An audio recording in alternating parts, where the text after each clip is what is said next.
Hello दोस्तों, कैसे हैं आप लोग। मेरा नाम सौरभ कुमार है और मैं आप लोग को यहाँ पर रुक्मिणी प्रकाशन का किताब द प्लेटफॉर्म से जो है करेंट अफेयर्स पढ़ा रहा हूँ, जो कि आपका ये किताब में 3 दिसंबर 2021 तक का करंट अफेयर्स अपडेट किया गया है।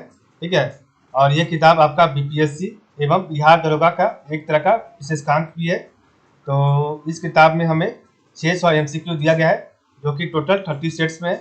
और एक सेट्स में आपको टोटल 20 क्वेश्चन मिलेंगे। तो आज का जो हम लोग सेट लगाने जा रहे हैं वो है सेट नंबर 9।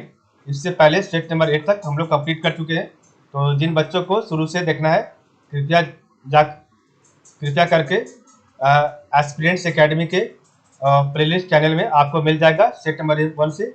तो आप लोग जाके वहाँ देख सकते हैं। तो आज का हम सेट नंबर 9 लगाएंगे। तो चलिए स्टार्ट करते हैं सेट नंबर 9।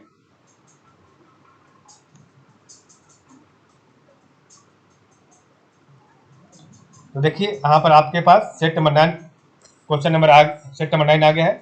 तो सेट नंबर 9 में सबसे पहले हम क्वेश्चन लगाने से पहले यहाँ पर आपका एक करंट अफेयर्स दिया गया है, उसको पढ़ेंगे। उसके बाद हम सेट लगाएंगे। ठीक है, सेट का क्वेश्चन लगाएंगे। तो सबसे पहले यहाँ पर दिया गया है, यूपी के पहले एयर पॉल्यूशन कंट्रोल टावर का उद्घाटन केंद्रीय भारी उद्योग मंत्री डॉक्टर महेंद्र नाथ पांडे ने किया। तो यूपी के पहले एयर पॉल्यूशन कंट्रोल टावर का उद्घाटन केंद्रीय भारी उद्योग मंत्री डॉक्टर महेंद्र नाथ पांडे ने किया। और यूपी के पहले एयर पॉल्यूशन कंट्रोल टावर का उद्घाटन जो है केंद्रीय भारी उद्योग मंत्री डॉक्टर महेंद्र नाथ पांडे ने भेल द्वारा घरेलू स्तर पर विकसित यूपी के पहले वायु प्रदूषण नियंत्रण टावर के प्रोटोटाइप का उद्घाटन किया है। और इसे नोएडा के सेक्टर 16A में शुरू किया गया है। टावर की क्षमता अपने 1 किलोमीटर के दायरे में हवा को साफ करने रखने की है। और suspended particle matter, sulphur dioxide और नाइट्रोजन ऑक्साइड और कार्बन मोनोऑक्साइड इत्यादि मिलकर वायु को प्रदूषित करते हैं। इस समस्या के समाधान के लिए वायु प्रदूषण नियंत्रण टावर की स्थापना जरूरी है। और यह tower Bharat heavy electrical limited भेल के हरिद्वार प्लांट में तैयार किया गया है। तो ये आपका था जो एयर पॉल्यूशन कंट्रोल टावर के बारे में। तो चलिए अब हम सेट नंबर 9 का पहला क्वेश्चन पढ़ेंगे। तो पहला क्वेश्चन है, केंद्रीय मंत्रिमंडल ने किस तिथि को जनजातीय गौरव दिवस के रूप में घोषित करने की मंजूरी दी है। तो ऑप्शन ए 18 नवंबर, ऑप्शन बी 15 नवंबर, ऑप्शन सी 20 नवंबर, ऑप्शन डी 25 नवंबर। तो पहला करेक्ट आंसर है ऑप्शन नंबर बी 15 नवंबर। ठीक है। क्वेश्चन नंबर 2 है, भारत ने कब अफगानिस्तान पर दिल्ली क्षेत्रीय सुरक्षा संवाद की मेजबानी की है। तो भारत ने कब अफगानिस्तान पर दिल्ली क्षेत्रीय सुरक्षा संवाद की मेजबानी की है। ऑप्शन ए 15 नवंबर 2021, ऑप्शन बी 10 नवंबर 2021, ऑप्शन सी 18 नवंबर 2021, ऑप्शन डी 5 नवंबर 2021। तो दूसरा का राइट आंसर है ऑप्शन नंबर बी 10 नवंबर 2021। ठीक है। तो भारत ने 10 नवंबर 2021 को अफगानिस्तान पर दिल्ली क्षेत्रीय सुरक्षा संवाद की मेजबानी की है। क्वेश्चन नंबर 3 है, स्कॉर्पियन स्कॉर्पियन श्रेणी की चौथी पनडुब्बी बेला भारतीय नौसेना में शामिल की गई है। इसका निर्माण किया गया है। Option A Mazagon dock ship builders limited में, option B Cochin Ship Yard Limited, option C Hindustan Ship builders Limited, option D L&T Ship Builder Limited. तो तीसरा का राइट आंसर है option number A Mazagon dock ship builders Limited. ठीक है, option number ए। ठीक है। तो स्कॉर्पियन श्रेणी की चौथी पनडुब्बी बेला भारतीय नौसेना में शामिल की गई है और इसका निर्माण Mazagon dock ship builders limited में किया गया है। क्वेश्चन नंबर 4 है, प्रोफेसर कोनेरू रामकृष्णन राव का निधन हो गया, वे क्या थे। प्रोफेसर कोनेरू रामकृष्ण राव का निधन हो गया, वे क्या थे। ऑप्शन ए संगीतज्ञ, ऑप्शन बी चित्रकार, ऑप्शन सी शिक्षाविद, ऑप्शन डी गणितज्ञ। तो आपको बताना है चौथा का राइट आंसर क्या होगा। तो 4 का राइट आंसर है ऑप्शन नंबर सी शिक्षाविद से। ठीक है। क्वेश्चन नंबर 5 है, B power India partnership forum किन दो अंतर्राष्ट्रीय संस्थाओं की संयुक्त पहल है। तो B power India partnership forum किन दो अंतर्राष्ट्रीय संस्थाओं की संयुक्त पहल है। ऑप्शन ए यूनेस्को एवं संयुक्त राष्ट्र मानवाधिकार संगठन, ऑप्शन बी WTO एवं WHO, ऑप्शन सी अंकटाड एवं WTO, ऑप्शन डी विश्व बैंक एवं एशियाई विकास बैंक। तो पचमा का राइट आंसर है ऑप्शन नंबर डी, विश्व बैंक एवं एशियाई विकास बैंक। तो B power India partnership forum जो है विश्व बैंक एवं एशियाई विकास बैंक दो अंतर्राष्ट्रीय संस्थाओं की संयुक्त पहल है। क्वेश्चन नंबर 6 है, युवा नवाचारों के लिए पहले परामर्श कार्यक्रम का शुभारंभ भारत की स्वतंत्रता के किस वर्ष के उपलक्ष्य में किया गया? तो ऑप्शन ए 75वें वर्ष, ऑप्शन बी 76वें वर्ष, ऑप्शन सी 74वें वर्ष, ऑप्शन डी 73वें वर्ष। तो इसका राइट आंसर है ऑप्शन नंबर ए 75वें वर्ष में किया गया है इसको। क्वेश्चन नंबर 7 है, कौन सा राज्य टिश्यू कल्चर आधारित बीज आलू नियमों को मंजूरी देने वाला पहला भारतीय राज्य बना है? तो कौन सा राज्य टिश्यू कल्चर आधारित बीज आलू नियमों को मंजूरी देने वाला पहला भारतीय राज्य बना है? Option A Haryana, option B Punjab, option C Karnataka, option D Maharashtra. तो 7 का राइट आंसर है ऑप्शन नंबर बी पंजाब। ठीक है, तो पंजाब राज्य टिश्यू कल्चर आधारित बीज आलू नियमों को मंजूरी देने वाला पहला भारतीय राज्य बना है।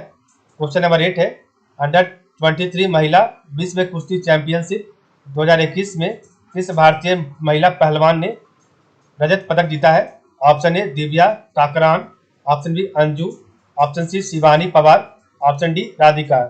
तो 8 का राइट आंसर है option number C Shivani Pawar. ठीक है, क्वेश्चन नंबर 9 है, वेस्ट इंडीज के क्रिकेटर ड्वेन ब्रेवो ने अंतर्राष्ट्रीय क्रिकेट से संन्यास लेने की घोषणा की। उन्होंने कैरियर का अंतिम T20 अंतर्राष्ट्रीय मैच किस देश के विरुद्ध खेला है? Option A Sri Lanka, option B Australia, option C New Zealand, option D Pakistan. तो 9 का राइट आंसर है ऑप्शन नंबर बी ऑस्ट्रेलिया के खिलाफ।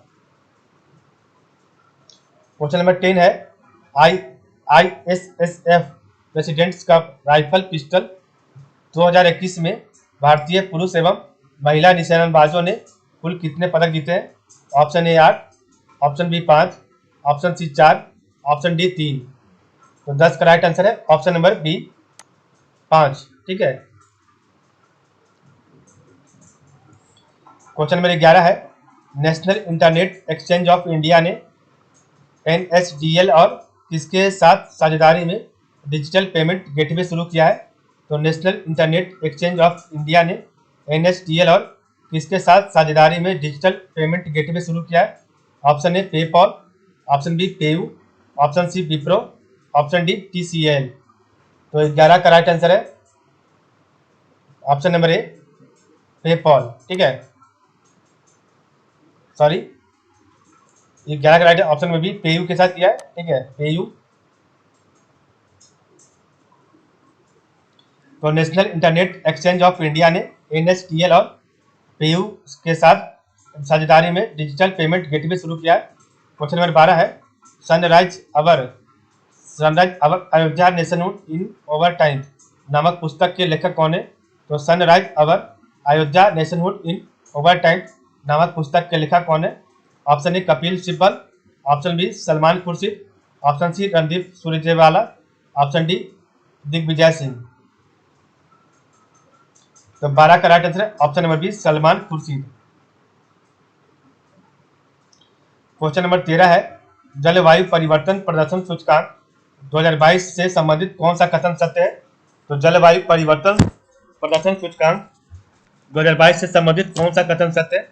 ऑप्शन ए, इस सूचकांक में कजाकिस्तान को अंतिम स्थान प्राप्त हुआ है, और ऑप्शन नंबर बी, सूचकांक में डेनमार्क को शीर्ष स्थान प्राप्त हुआ है। ऑप्शन नंबर सी, सूचकांक में भारत 10वें स्थान पर है। ऑप्शन नंबर डी, उपरोक्त सभी सही है। तो 13 का राइट आंसर है ऑप्शन नंबर डी, सभी सही है। तो जलवायु परिवर्तन प्रदर्शन सूचकांक 2022 में आपका ABC तीनों ऑप्शन सही है।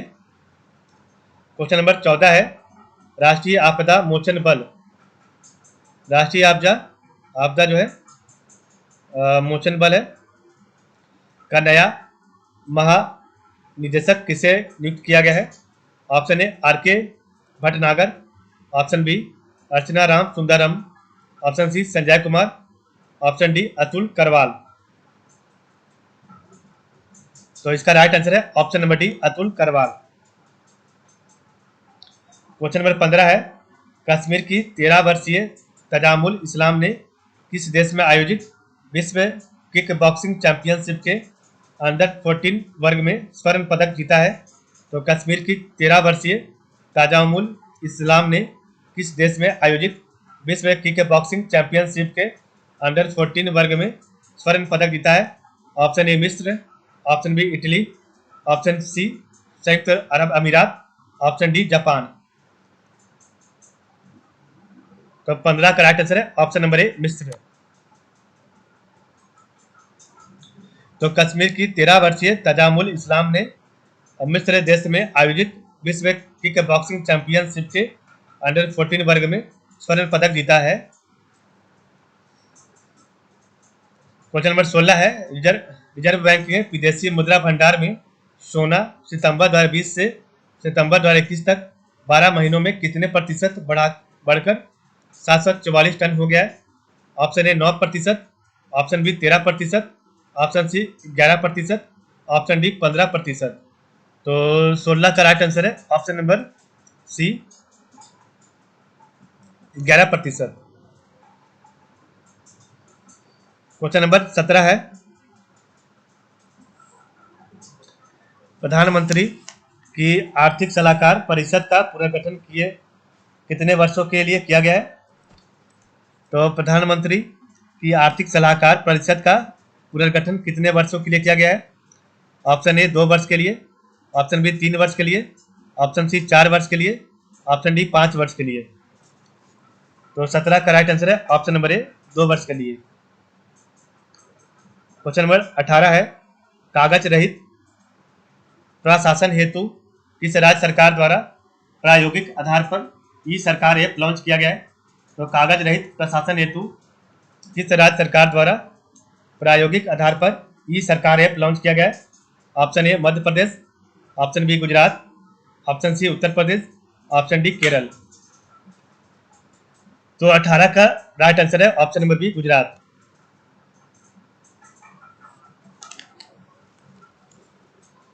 क्वेश्चन नंबर 19 है, नागरिक उड्डयन मंत्रालय द्वारा SNV एविएशन प्राइवेट लिमिटेड को किस नाम से एक नई एयरलाइन को ऑपरेट करने हेतु अनापत्ति प्रमाण पत्र NOC प्रदान किया गया है? Option A Spice Airways, option B IndiGo Airways, option C Akasa Air, option D Pawan Hans Air. तो 19 का राइट आंसर है option number C Akasa Air. ठीक है। क्वेश्चन नंबर 20 है, हुनर हाट 29वें का आयोजन कहाँ किया गया है? Option A Rampur, option B Lucknow, option C Dehradun, option D Surat. तो 20 का राइट आंसर है ऑप्शन बी लखनऊ। इस प्रकार हमारा सेट नंबर 9 का 20 क्वेश्चन यहाँ पर कंप्लीट होता है। तो आज के लिए बस इतना ही। आप लोग का बहुत बहुत धन्यवाद। नेक्स्ट हम अगले वीडियो में सेट नंबर 10 पढ़ेंगे। तो चलिए आज के लिए बस इतना ही।